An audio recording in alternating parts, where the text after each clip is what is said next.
I like the whole treasure map. It was so funny. He showed it to me, and I was like, "Where is this? Where does he want this to go?" Like, I didn't understand. But then I was like, "Oh, that's the car."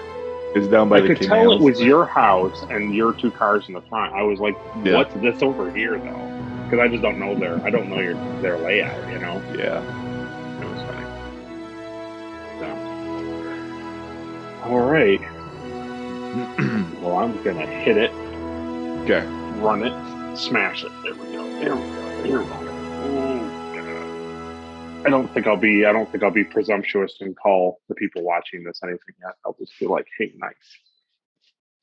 I'm not going to call them reviewers. What's up, Captain fans? Right? It's like there's one person watching this. He's like, "When is it coming? When is it coming?" That's about it. And his favorite character is probably like Andy. Oh, I'm sure. Yeah.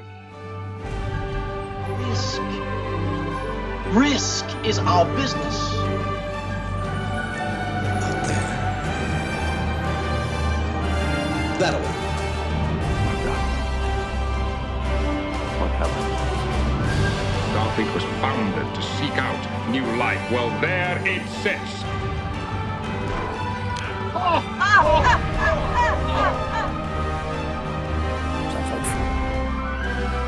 Rock and roll. 6. We're not afraid of diversity. We don't persecute it. We embrace it.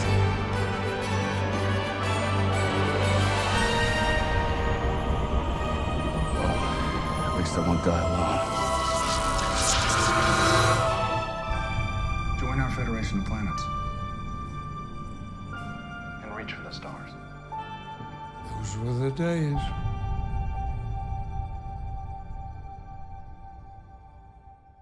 Hey, everyone. Thanks for joining our number 1 Retrek review video. My name is Will. My name is Caleb. And you may, if you've been following our Star Trek adventures, you may recognize us as I'm the game master of those, and he is Dr. Stephen House and Isaac Clarke. But if you're coming from his channel, then you'll know us as the Nerd Holes, and you'll know Caleb from his Plastic Underground Props videos. So what this is going to be a weekly review and kind of breakdown of Star Trek chronologically after Star Trek Enterprise.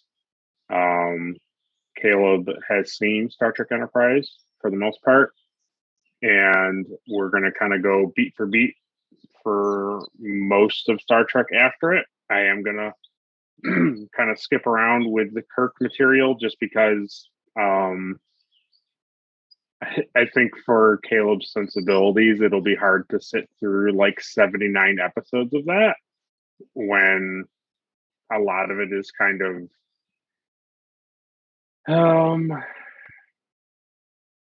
slow, I guess is the best way to put it. And the good news is the stuff I am going to show him, I'm still going to end up showing him like 15, 20 episodes, which is still a lot. But if he ends up liking it, then he can go just watch stuff on his own. Yeah.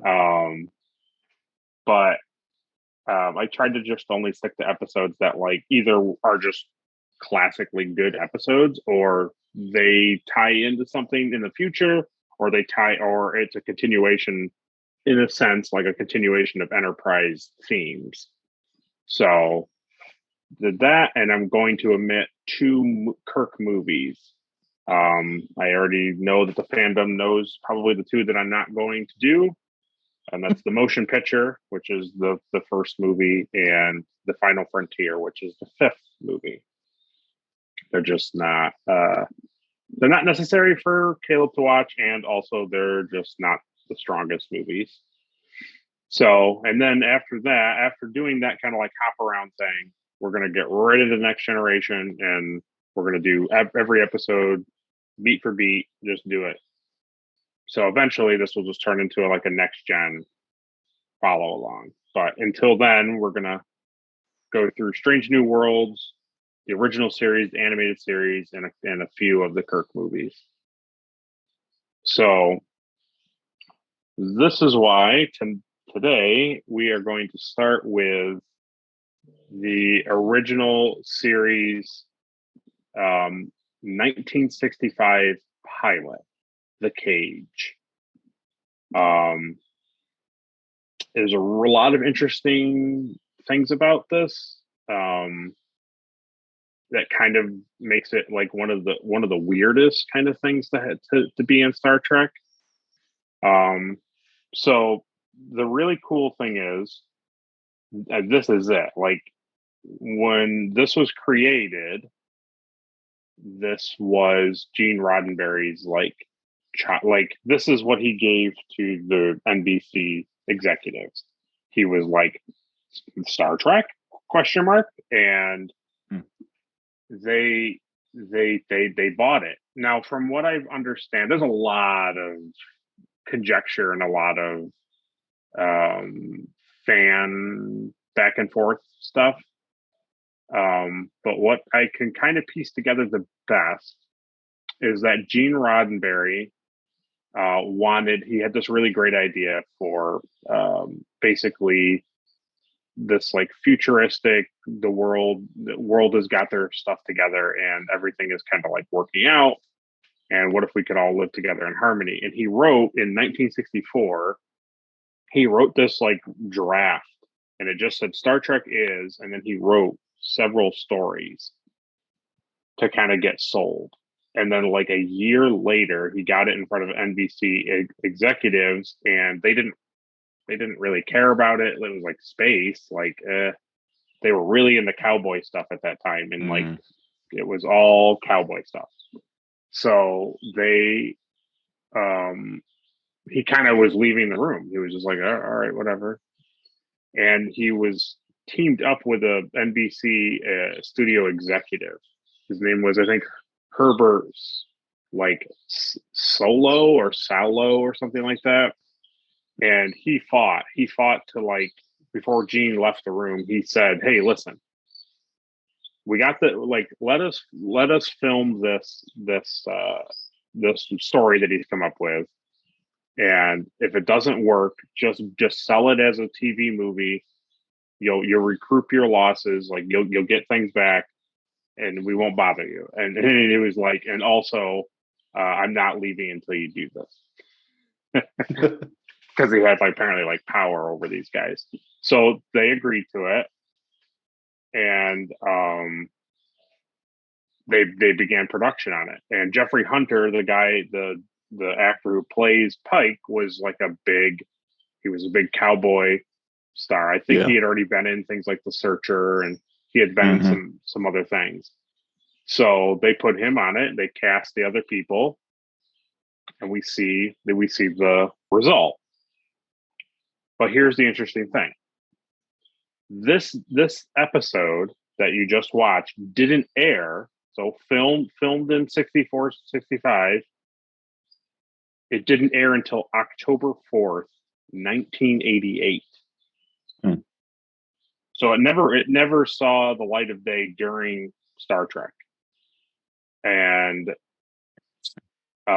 what ends up happening, which is where it gets a little confusing and a little interesting, Gene Roddenberry still was happy with this. He still liked it to a degree. He ends up putting it in an original episode of Star Trek. So it's a really weird it's a 2-part episode, and it's really strange how they do it, but it's what happens. That's when everybody saw it, but it wasn't really the episode that you watched. It's kind of an interesting thing. It's called The Menagerie Part 1 and Part 2.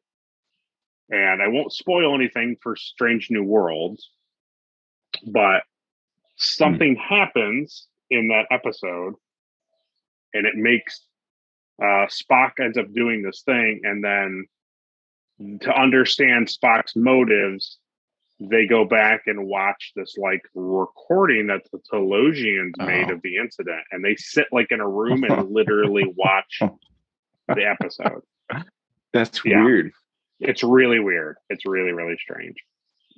So, so that's kind of how fans saw it, like, you know, when that episode came out, but it wasn't fully aired on television without all that other context until like the late 80s. So, and the reason they didn't get greenlit, it wasn't suddenly Jeffrey Hunter, like Captain Pike, and went forward.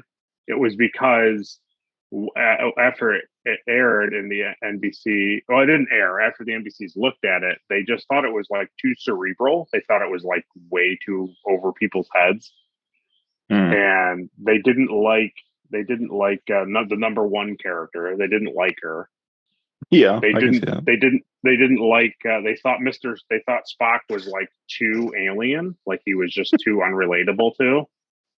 Yeah, and they didn't like the dancing green lady. They thought it was the best too, part. you know.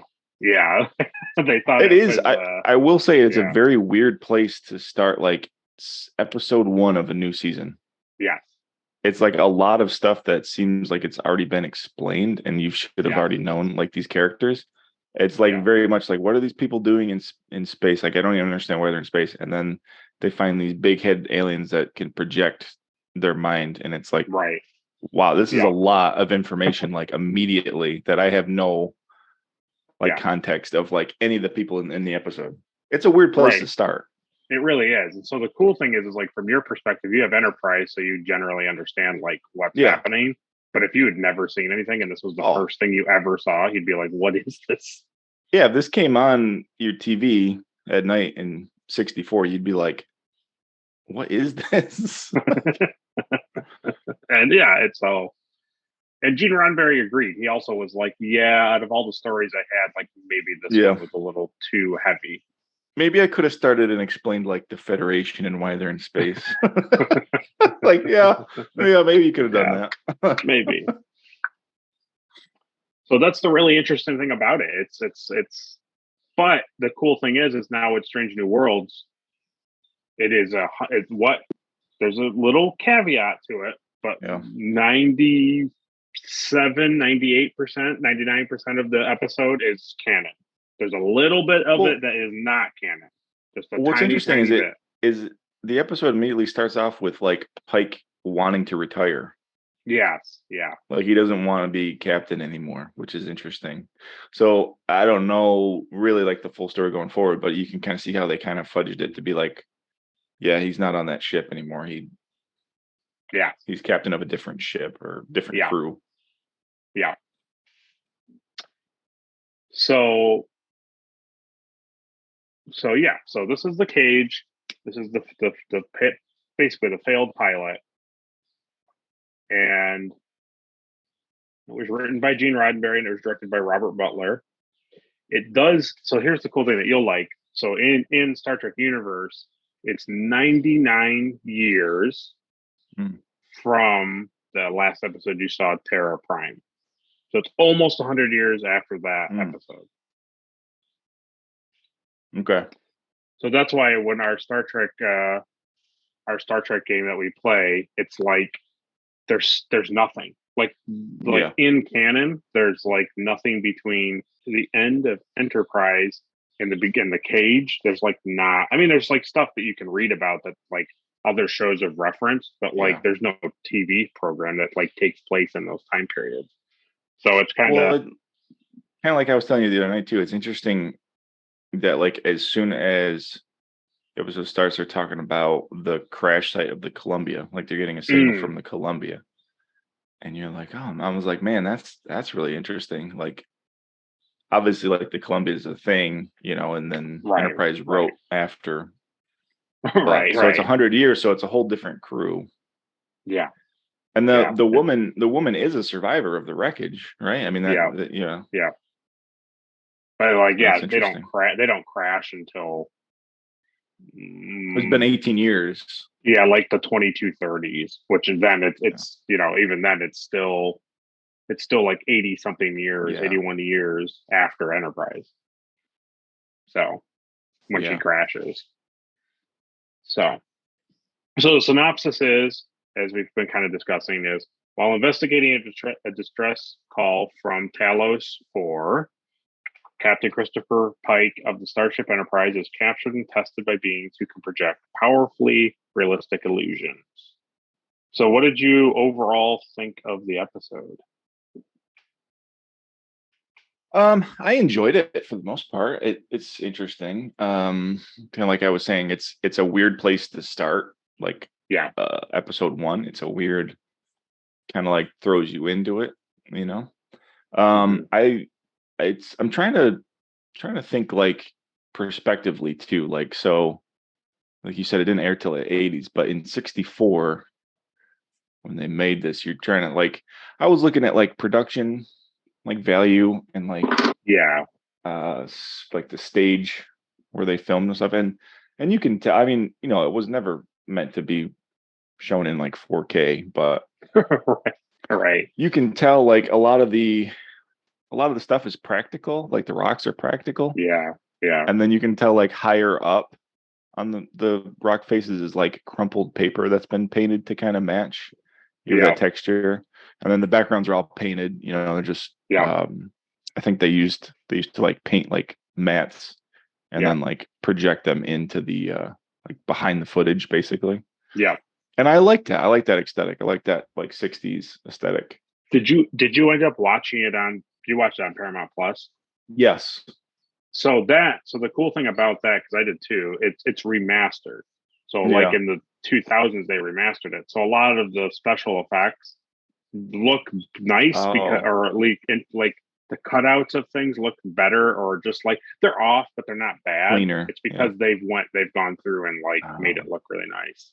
That's good to know. Yeah. So like when the ship, so I was like super impressed with. No, it doesn't. I mean, when they're shooting the thing and like all that spark and nonsense, yeah, that's what it looks like in the thing. Like they didn't go and like, I mean, not re-edit, it, but they didn't like do George Lucas to this stuff. They just made it look. They just went back and like made things look better. Yeah. I could tell it was like crisp, like it was more crisp, like characters and like stuff was. Yeah. But yeah, so the year is 2254.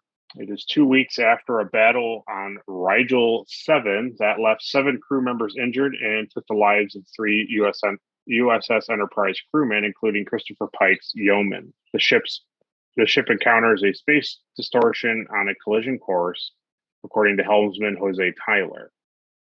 Turns out to be an old radio distress signal keyed to cause interference and attract attention. The crew says it was sent 18 years earlier from the Talos Star Group, but First Officer Number 1 notes that they have no Earth colonies or vessels that far out.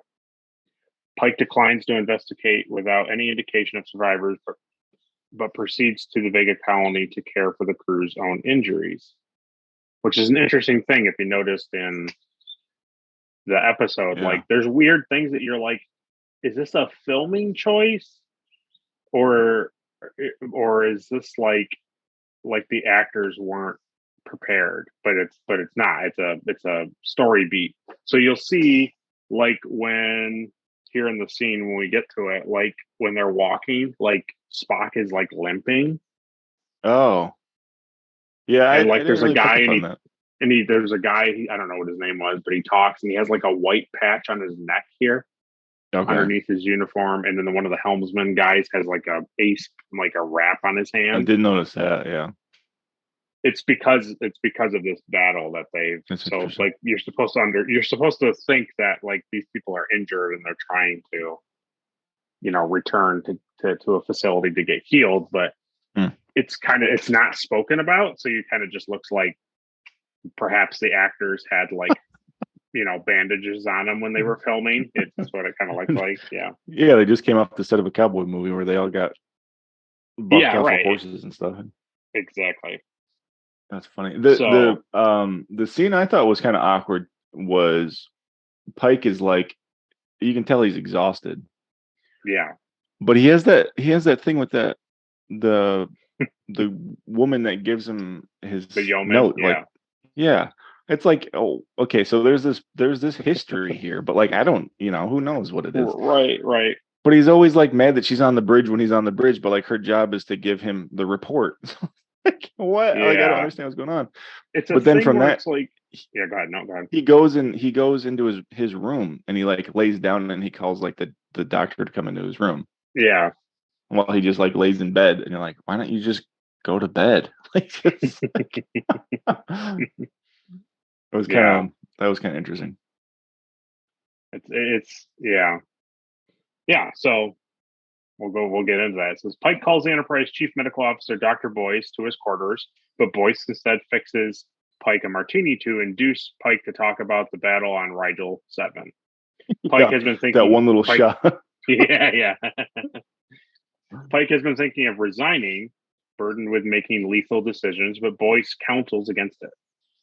Yeah. The science officer Spock interrupts on the intercom that a follow-up message from Talos 4 indicates that there are 11 survivors. Pike returns to the bridge and orders the ship to Talos at Time Warp Factor 7. He encounters a comely young woman, J.M. Colt. The ship's first officer, a woman named Number 1, says Colt is the captain's replacement yeoman. Pike expresses discomfort with a woman on the bridge, assuring Number 1 that she is an exception as she's different, of course. Yeah. Mm-hmm. Yeah. It's like, that was interesting. Okay. 1960s, baby. Yeah. Like, I'm disgusted that a woman's here, but it's okay that you're here. I mean, it's affected by the time period, but that has always been a thing. So like, in like back in the ship era, like on the sea, it's always been like bad luck to have like a woman aboard. That's true. That's always been like a seafaring like superstition. So moving into like the space era, and there's still ships and vessels. Like I get that from like the time period, that point of view.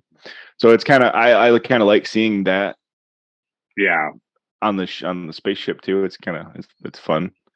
But then obviously like going forward, all that stuff kind of melts away, Yeah, it's immediately going to not be an issue. It's just funny that like he's upset about there being a woman on the bridge, but yet he's got Spock as an alien. He's working over here, and the science officer. The thing I thought was awkward too was like he's got all these like security guys standing by the door on the bridge. They just stand there. Yeah, they kind of stand around him. What do they think is going to happen on the bridge? Like if somebody boards the ship, they're down in like the boarding bay. They have to take 12 decks to the top floor. Like nobody's going to rush into the bridge like that. Yeah, it's true. The other thing that's really funny too is like, just because like you coming from Enterprise and like, other more like modern day, like science fiction things, it's so funny to see in this like clipboards and like paper. Yeah, I like that though.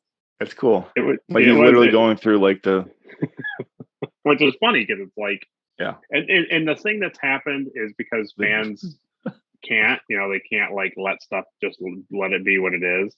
Yeah, they have to make a reason for it. They're like, oh well, obviously the Enterprise was one of the things is like they don't have labels; it's just colored buttons.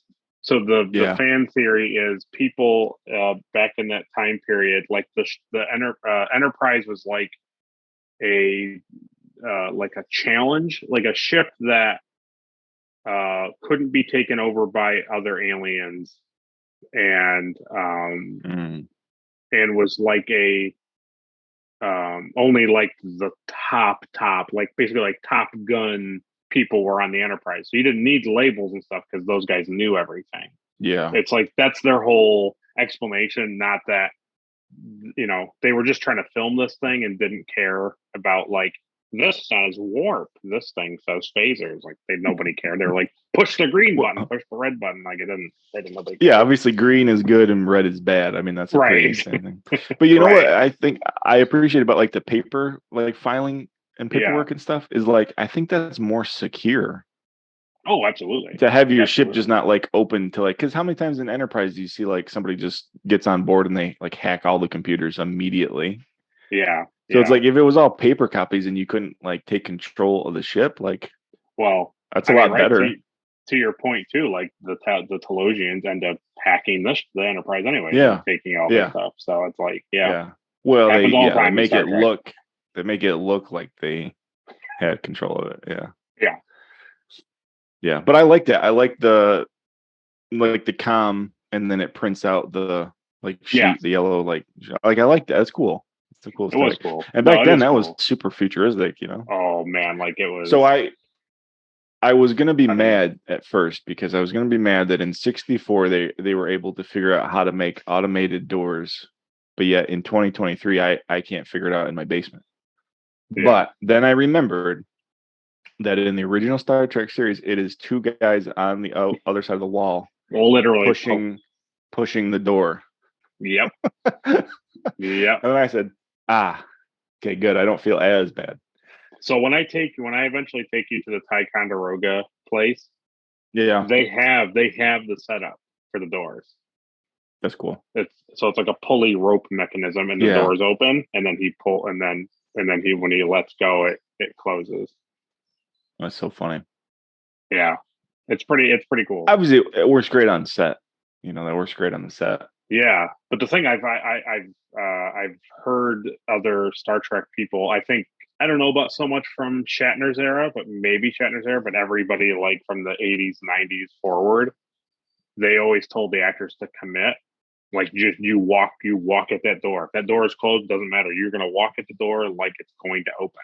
And there's so many bloopers of like the guy didn't open it fast enough or whatever, and they hit the door. So because it can't be this thing where it's like if the actor is hesitant, then it looks like the character like sometimes the doors don't work.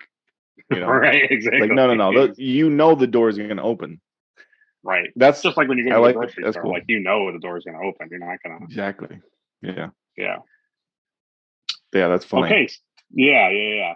So Pike leads a landing party to the surface of Talos 4 and finds the makeshift campsite of the disheveled group of male scientists from the crash survey ship SS Columbia. The scientists identify themselves as an expedition of the American Continent Institution. And Lieutenant Jose Tyler describes technological advances while they have been marooned, particularly in the time barrier being broken. So we kind of get like a what is their warp capability now, right? Yeah, because it's like they had the warp 5 engine, and he's like, but now it's better, and I'm like, well, how fast are you going now? Well, then they show, and then when they show the ship, they say, all right, bring it to full warp, and the ship goes and you're like that must be really fast. That's incredibly fast. I also did you love the overlay of the of like the star patterns and things when they were like like, time factor, and it's like la la la la la. I honestly do. I do like that stuff. But it was pretty funny. I actually really like the shot of like the bridge and then coming out of the glass. Yeah, and then panning out really to the ship. It's really cool. And me, I love miniature models. Like I love how they used to film all that stuff. That's why the original Star Wars is so good. It's all miniatures. I love little miniature ships flying. They literally had to go so you have the scale ship, and then like zoom into this thing, and then cut that hole out in the film, and then literally put another piece of film of them on the set, like talking and walking around, like in the hole of that film to get like that. I noticed that too when Spock uses the communicator to call Pike in his room.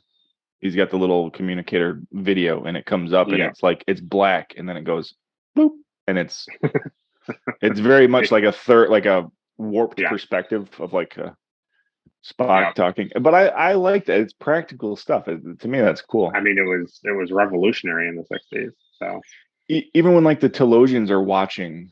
Oh yeah, like in the cages, and it kind of like zooms out and then drops like away from the screen thing. Yeah. I like that. I like that stuff. I like all those practical effects. I agree. So a beautiful young woman approaches them. She is Vina, born almost as the group crash landed on the planet. Venus strangely tells Pike he is a prime specimen, as 3 aliens with huge pulsating heads watch the landing party through a viewing screen.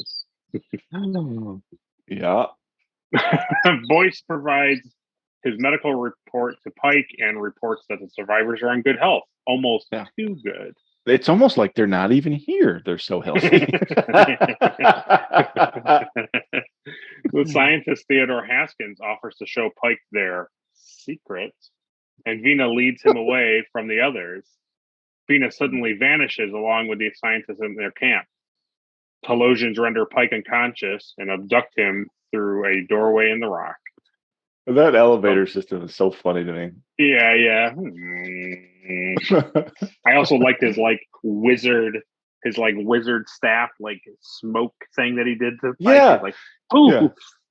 Leviosa. Yeah. The landing party fires laser pistols at the door to no avail. I like those. So that is what you guys are using in the game. Yeah. So that's what you guys have. I gave you guys that in the. They look like garden. They look like garden hoses where you can click the click.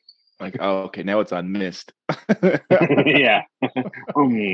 Sunshine. At the door, they fire laser pistols at the door to no avail, and Spock advises the ship via his communicator that this is all some sort of trap. We've lost the captain. Do you read? I like that. I like them shooting at that rock and having no damage. What I do think is interesting is every time they try something, they go back to the ship. Yeah. So there's another scene, you're going to talk about it, but they try the phasers on the door. Yes. Nothing. They're like, all right, well, let's go back to the ship. Yeah, they just keep coming and going and try to figure it out, which is cool, right? It's they don't. Yeah. It's a realistic approach to how they would actually. You would think that they would in the shuttle pod or however they get. Well, they beam down. Well, yeah, that's true. Yeah, what am I thinking? They beam down, so that makes perfect sense. That they would just beam back up to the ship. Yeah. I also when they beam in, they're like, okay. Yeah, got to make sure. Okay, so Pike wakes up without his jacket, communicator, and laser inside an underground cell with a transparent wall through which he sees several creatures of different species in nearby cells. Yeah, man, bear, pig. Yeah, man, bear, giant pig, chicken, giant fierce chicken thing, and hand shadow crab. I saw that. Yeah. Oh my! Several Telosians arrive and make callous scientific observations about him, which he perceives not through sound but telepathy.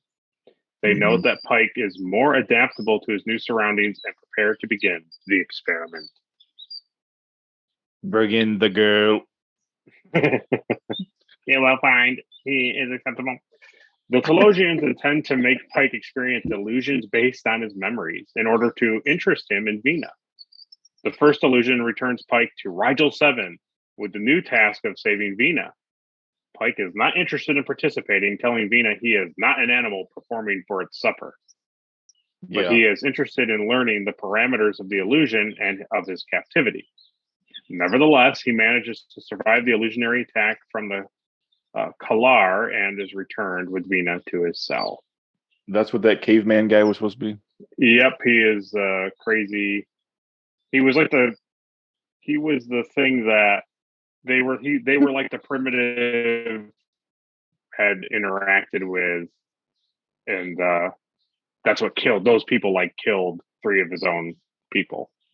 Oh, so when he was talking about gotcha. I'm really tired and we had to deal with all of this nonsense, it was those people had that's why he was all angry about it and this is just fake because it was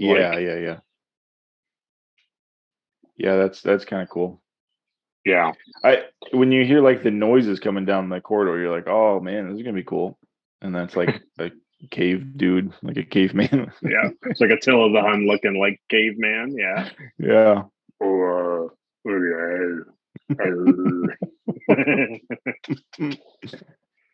So he learns that the Telosians have severely weakened their world and themselves reliance weakened their world and themselves reliant on their telepathic powers. They want Captain Pike and Vina as breeding stock for a new, stronger race to repopulate the barren surface of the planet. The Telosians punish Vina for revealing this information to Pike.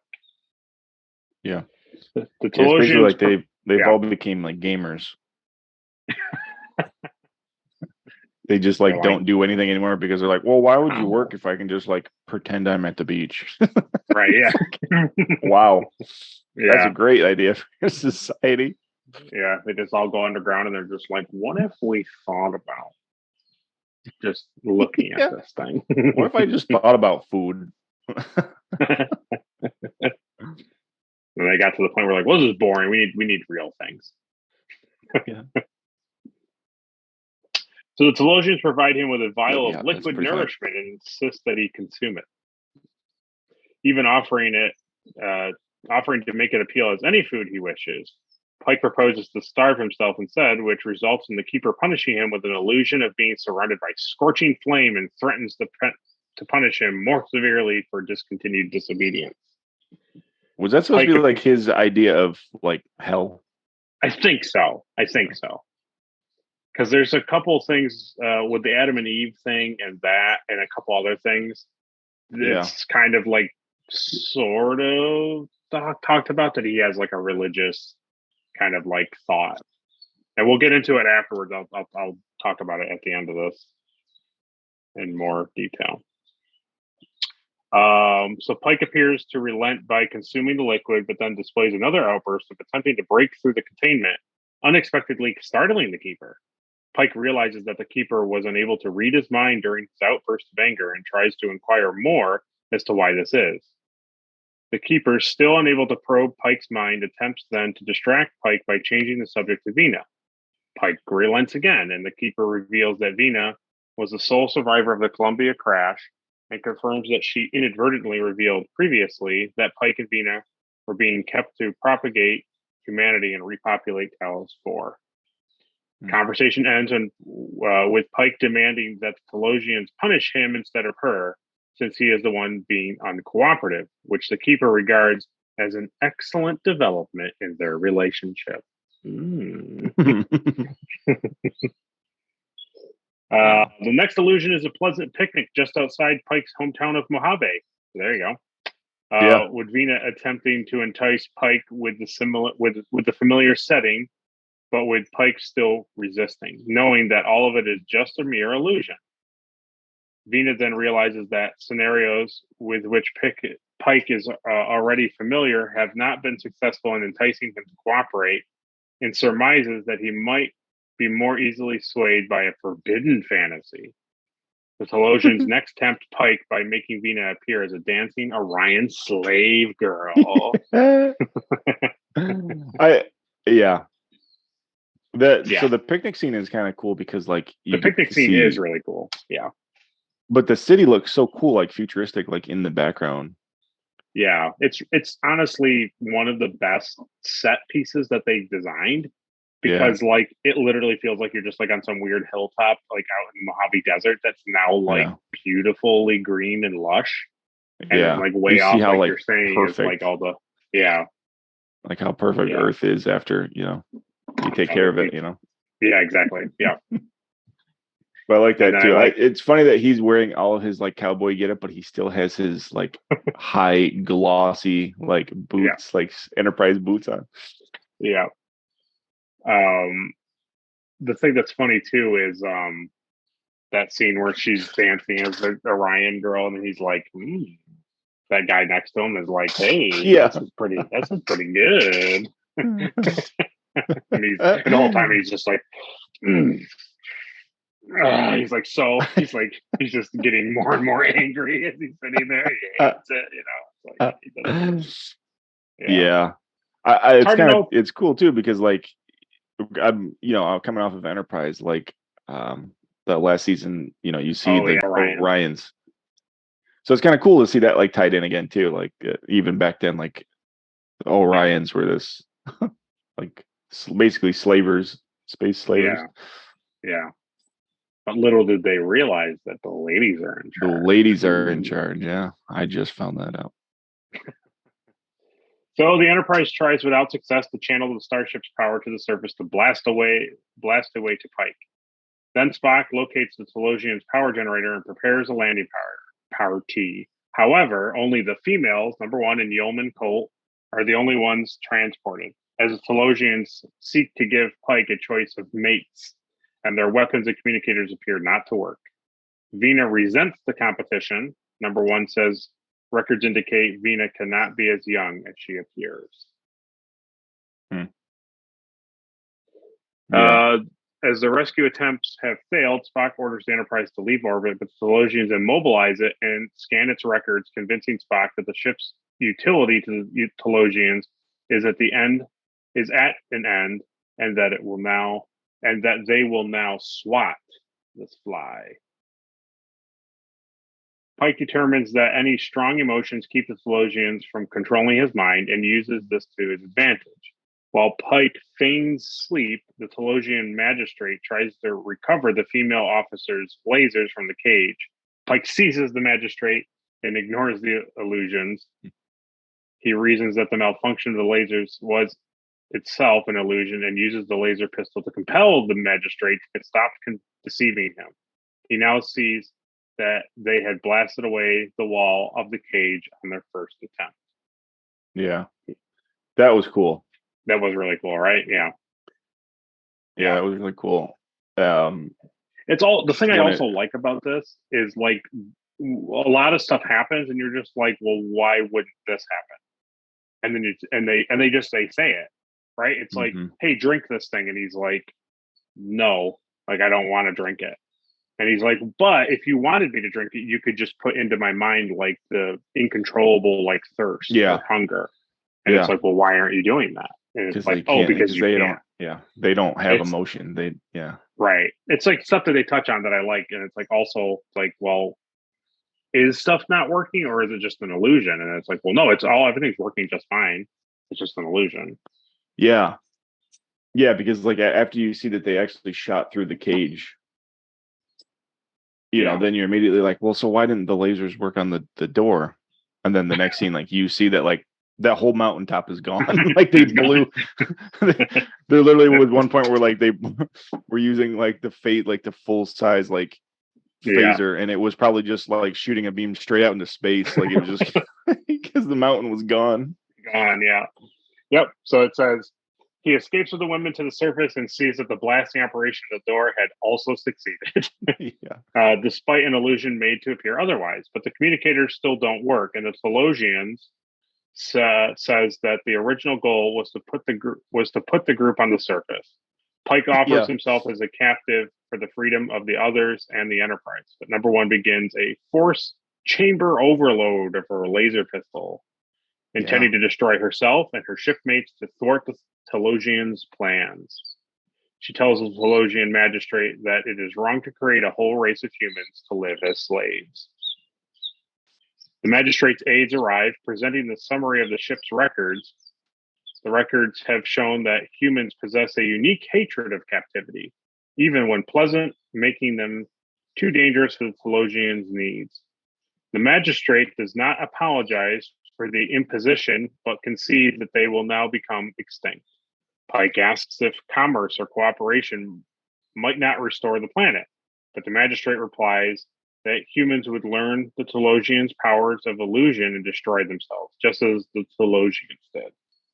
The crew members are free to go, but Venus says she cannot join them. After others transport aboard, the Telosians show Pike Venus' true appearance. Underneath the Telosian illusion, she is badly deformed from the crash of the Columbia. They were able to make it so that she could remain alive, but could not restore her appearance. The Telosians agree to take care of Vina and provide her with an illusionary Captain Pike to keep her company. So it's kind of like, it's really, it's kind of real sick, that part. You know what I mean? Like when you think about it, like she's like, yeah, they put me together, but they had no idea what humans looked like. And you're just like, oh, okay. Like, oh my God. So Pike returns to the Yeah. bridge, reassuring Dr. Boyce that he is completely refreshed for work and waving off a query from Yeoman Colt about whom he would have chosen as a mate, as well as accusing the doctor of being a dirty old man for inquiring into the meaning of Colt's remark. And the Enterprise departs.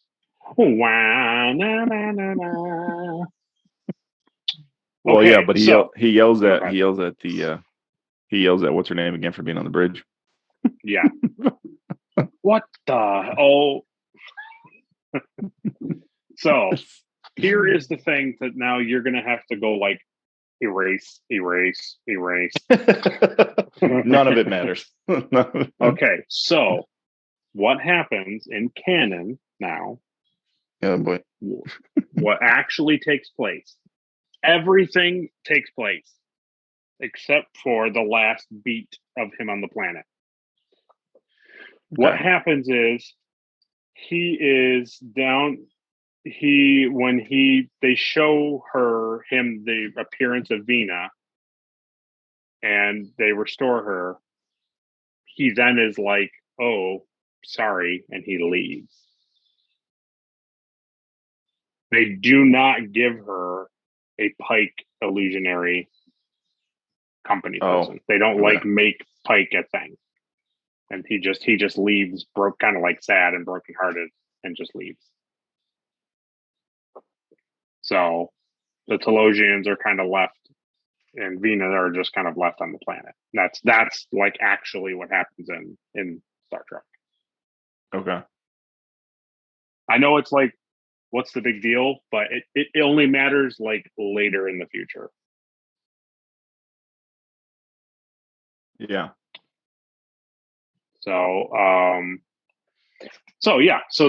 that's basically the introduction to that. And now I'm gonna catch you up to speed for the next episode that we will cover. Okay. So next one that we will do is Star Trek Strange New Worlds episode Strange New Worlds.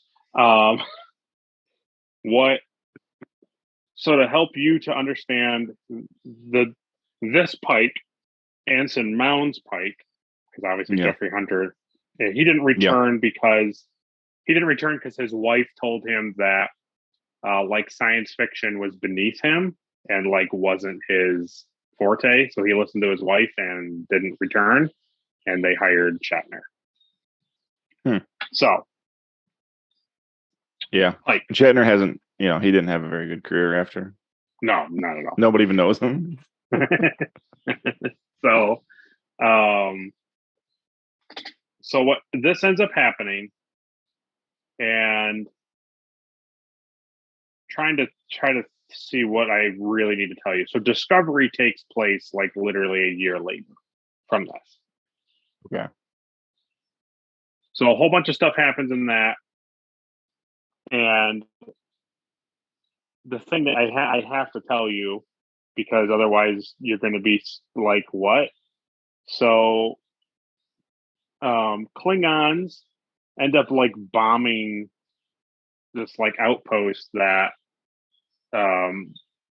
this like a particular the Burnham family is on, and Vulcans come and rescue them, and Spock's dad Sarek, he ends up rescuing this orphan Earth girl, and he adopts her, like he raises her as his own child along with Spock. So Spock ends up having this like adopted sister, and they are raised along each other. So that's like Spock's connection to Discovery. Season 1 is just a whole bunch of nonsense. The Klingons, they go to war with the Klingons. They almost lose the war with the Klingons. And then they able to facilitate peace with the Klingons by placing a bomb in the core of their home world. The Federation like uses the Discovery to go into the core of Kronos, places a bomb there, and then tells the uses a prominent Klingon woman to go before like the council and basically tell them, give her the ability to blow up the planet. She doesn't, obviously, and they make her Empress of Kronos. So that's how season 1 ends. Season 2 comes in, and the Enterprise at the end of season 1 shows up. So season 2 opens up with Pike coming on board, and it's because they've lost their Discovery captain. He ends up being a bad guy. So Pike takes over the Discovery for a stretch of time, and they're trying to figure out these things called, like, they have a thing called the Red Angel, which there's like these red glowy things in different parts of the galaxy, and they're flying all over the place to figure out what it is. And there's like a crazy computer thing is happening where it's like the computer is like taking over the Federation. So Gotcha. the thing that matters is at the end of season 2, in order to stop the robot, the AI thing from taking over called Control, and amassing, Discovery collects information like ancient information about the universe and about the galaxy from this planet, I think, this like living planet or something. It's all stored inside of the ship. They're like, in order for the AI to not gain access to this and potentially like use, ancient technology and like understanding of the galaxy to like take over the entire universe, we're going to propel ourselves into the future. And the Red Angel signals were just this Michael Burnham character in like a time suit. It's really convoluted and messed up. But anyways, what happens is they go through a time portal, and Discovery leaves with Michael Burnham, and they go like, I don't even remember. They go like 900 years into the future, and they leave. Pike is on the Enterprise. He's in the battle for fighting to make sure that they escape into the future, and that the ships being taken over by Control are like contended with. So at the very end of the episode, Pike, number 1, and Spock, I think maybe somebody else, I think another character from Discovery, are basically put under secrecy that to not tell them what really happened. We don't talk about what really happened to the Discovery and all that stuff. So they're under like lock and key about all that. So they never talk about Discovery. That's why it's basically a nice way for the writers to be like, why doesn't Kirk or anybody ever talk about Discovery? It's like, well, because they're under ban. They can't talk about it. And the other interesting thing is, and I won't quite tell you what happens, but Pike goes in season 2. He goes to a planet. I can't remember what the name of it is right now, but he goes to a planet that the Klingon monks own. It's kind of like Pajem with the Vulcans, but it's Klingons. Yeah. And he goes there, and there's things called time crystals, and he touches the time crystal, and he sees his future. Now, somebody like me who has watched all Star Trek and this is new content, you know what happens to Pike, but you don't know what happens to Pike. So Pike sees his future, and it's a thing that they play heavily on in Strange New Worlds. He knows what's going to happen to him. So it's a thing that they play into very heavily. So that's cool. I won't spoil it all, but they are going to show you some stuff in Strange New Worlds of him like basically dealing with him knowing his future. It's a big story beat. It's like a very big thing. So that's the kind of thing to take away is that Spock has an adopted sister that he misses.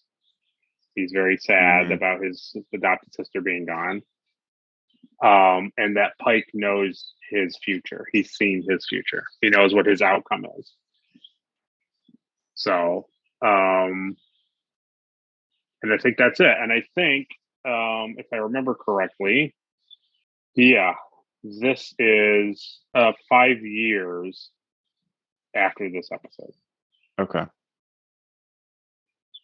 You'll enjoy how immediately everything changes, like where it goes from like 60s mentality and issues and problems to 2022 things.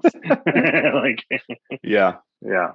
But so that's where we'll leap off of.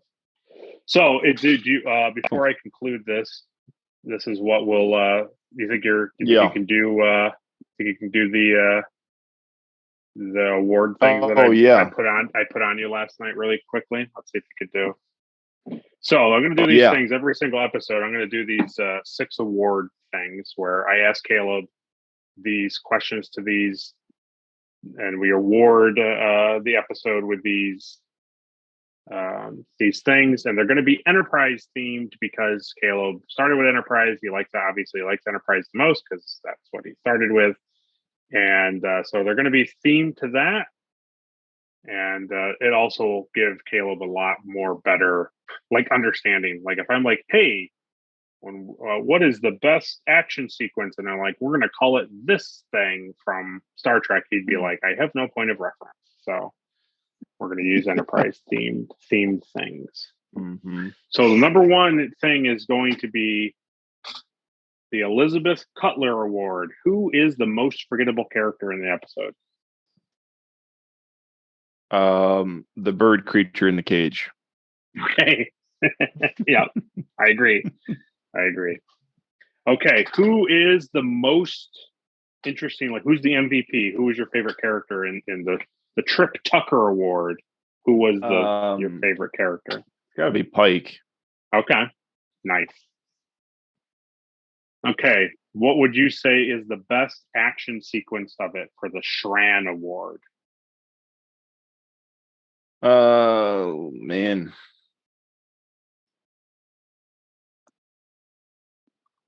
Probably when they're all shooting at the door with the big cannon.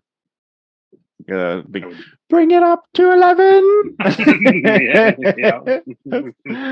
I always love that. Like they have to like communicate that, like the guy's got it set on 5 and he's just sitting there. He's just firing, and that's what he's doing. And then she's like, "Okay, give it more," and he's like, "Okay." Like, why would you need to be told that? Like, obviously, it's not working. Just increase it. Yeah. Okay, so what would you say is what was the best ship central thing that you liked that they showed for the NX Award?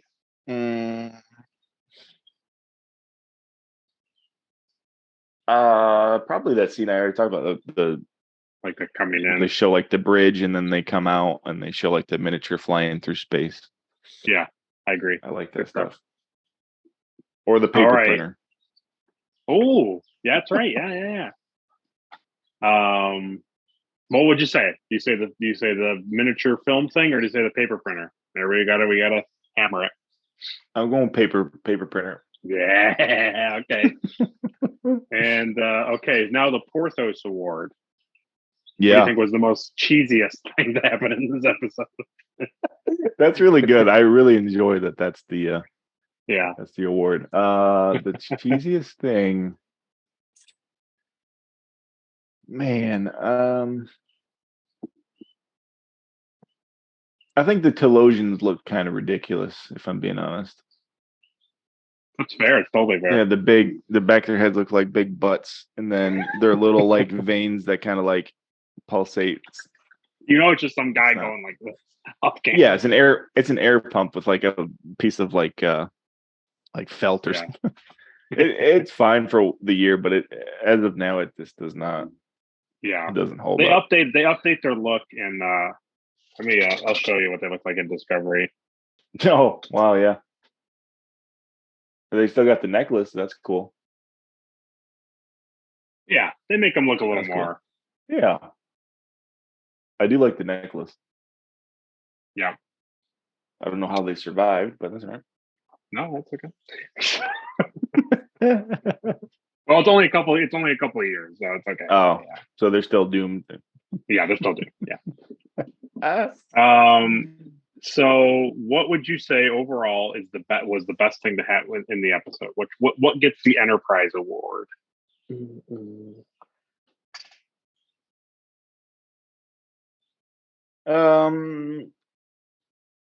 I kind of like the way that they kind of like slowly reveal, like you were saying, like all the things that you as the audience are like, I don't understand why they're doing this or why can't they do this, and then like how are they making the lasers not work? But like they weren't making the lasers not work; they were making it so they couldn't see that the lasers were working. Right. I kind of like that slow like reveal to where you get to like the main door that they were like blowing up. It's I kind of like how they explain all that, like they're seeing what they want to see. Yeah, it's So kind of cool overall, too that I like the that. doctor touches on it, right? The doctor's like, he's like, well, we don't know. We could be doing all this stuff. Like, we have no idea. It's like they could be just faking us all out. Well, even Spock says that in the ready room where he's talking about they even projected like the base camp, like the human base camp, and what like they would assume like a base camp would look like, and like tattered like clothing and all that stuff. Yeah, they just used what people would assume was in their minds, what they were going to come across. Yeah, pretty crazy. Yeah, I like that. That's probably the best part of the episode is story. Yeah, best part is when it ends. Yeah, well, that's a pretty good part. Okay, credits. So when it was over with, yeah. No. So that will bring us to a conclusion. So next time we will be covering again Strange New Worlds, Star Trek Strange New Worlds episode, Strange New Worlds, episode 1, season 1. Oh, and the cool thing I totally didn't forget to tell you, I totally forgot to tell you, and it matters a lot because you'll appreciate this, is number one, the character number 1. Yeah. She ends up, so she doesn't come back. Like, obviously, you're going to see her in Strange New World, but obviously it's not that actor. Yeah. But she goes on to become the computer voice. She's like the voice of the computer in like all of like modern Star Trek, like That's 90s, 90s Star Trek. But here's the big thing that you're going to be like, oh, well, that makes sense. Is it's Gene Roddenberry's wife. So that's cool. Yeah. So she makes a lot of appearances. She's very relevant in Star Trek, but it's very cool to see that like the number 1 character is his wife, and then she goes on to just be a part of Star Trek, like in general. So that's pretty cool. I like that. Yeah. So who stays from the original cast? Spock, obviously. Spock, number 1, and Pike. But even going into like Shatner, so Shatner. Oh, into Shatner, only Spock. Just Spock. Okay. Yeah. Because I like that. I like that other kid too. That like I think he's like this. Oh, like the young guy. I think that was Yeah. Jose Tyler. Yeah, I think that's what his name was. What's he? Is he supposed to be like security officer, or is he supposed to be like weapons engineer? Was he the guy with the bandage, or the guy with the neck bandage, like the hand? I don't wrap, remember. He kind of had like blonde hair. He kind of reminded me of like Tucker. He's like the helmsman, I think. Oh, okay. Yeah, they don't. The other thing I thought was funny is like their deltas were like just felt like stitched onto their uniform. Yeah. Yeah, the thing about this, I mean, they'll do it in Strange New Worlds because that's new Star Trek, but like Shatner stuff, there isn't like a Malcolm Reed. There isn't like a security guy. It's just kind of like it's red shirt people and they get killed.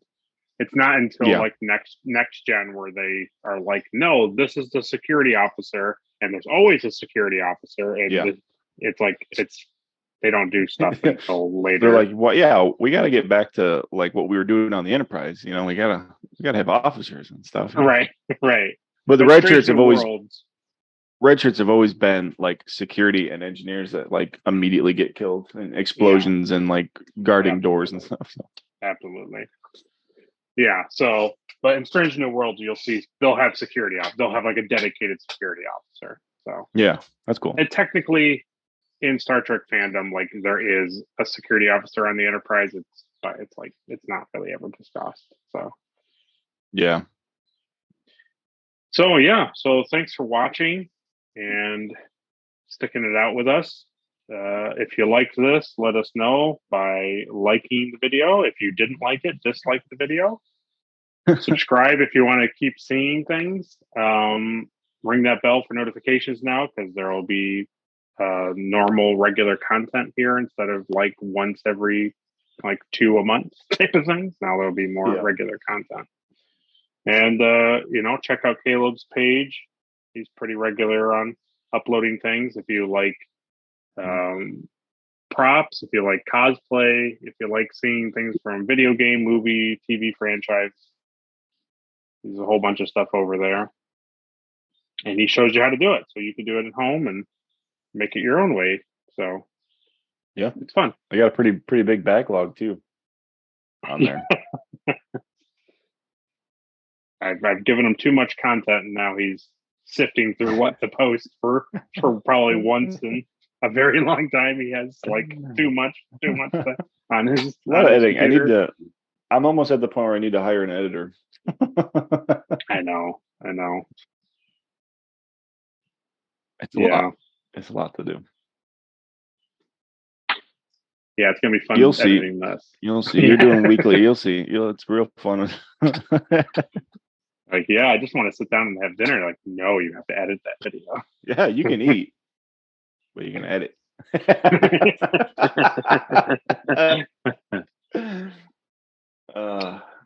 So yeah, stay tuned to the channel, and if you like this, we are going to do a kind of like monthly-ish review of Dragon Ball on his channel. So I know that Dragon Ball and Star Trek aren't really the same thing, but not even close. They're kind of like go okay. Well, they're kind of go through things. Yeah.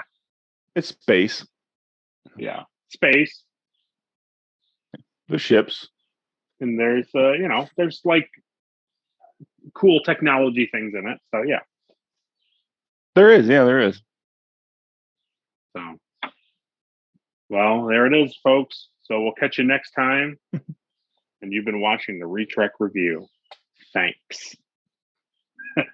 Oh. I can't even do it. The Retrek Review is a Via Non-Capta podcast produced in association with the Plastic Underground Props, hosted by Caleb Stoddard and Will Wilbur, edited by Will Wilbur. Our intro song is by Kaylee Joy Rookledge, our theme song is by Samo Studios, and our outro song is by Tommy T. Title art card created by Caleb Stoddard. Trophy art created by Adri Wilbur of Love by the Letters. Synopsis and written plot provided by MemoryAlpha.com. Star Trek is created by Gene Roddenberry, and all official clips and pictures are owned by Paramount Pictures. You can follow us at The Plastic Underground Props and at Via Non-Capta on Instagram and YouTube. Until next time, Trekkies and Trekkers.